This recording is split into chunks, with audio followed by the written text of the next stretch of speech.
Police મહાનિરીક્ષક તથા નાયબ police અધિક્ષકોએ સૂચના આપેલ કે તળાજા પોલીસ સ્ટેશનમાં મરણ જનાર 1 કિશોરભાઈ વેલજીભાઈ વૈઠા, 2 રેખાબેનની પોતાના ઘરે સળગાવેલ હાલતમાં લાશો મળી આવેલ હોય, જેની પીએમ નોટમાં બંનેને મોત પહેલાંની ઈજાઓ બતાવેલ હોય, જે બંનેના મોતનો ભેદ ઉકેલી તેના આરોપીઓને તાત્કાલિક પકડવા સારું સૂચના આપેલ, જેને પગલે આરોપીઓને શોધવા સારું ચક્રો ગતિમાન કરેલ.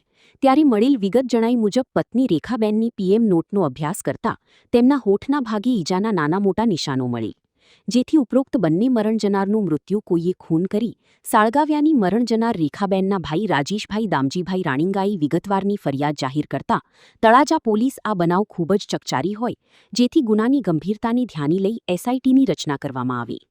આ ગુનાની કબૂલાત આધારે મરણ જનારના પુત્ર વિમલભાઈ અને પુત્રવધુ હિતલબેનની ધરપકડ કરી આગળની વધુ કાર્યવાહી કરવામાં આવે.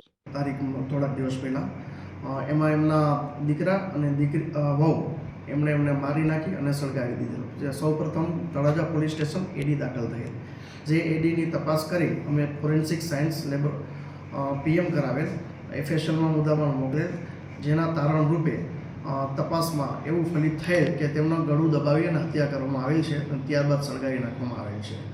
જે આધારે અમે ફરિયાદ જે ભોગ બનનાર છે એમના જે મરણ જનાર લેડીઝના ભાઈની ફરિયાદ લઈ અને આરોપી વિરુદ્ધ ગુનો દાખલ કરેલ અને આરોપીને અટક કરેલ છે. એકથી વધારે હત્યારા છે કે આ જે બે આરોપી અત્યારે નામ તમે બોલ્યા એક છે?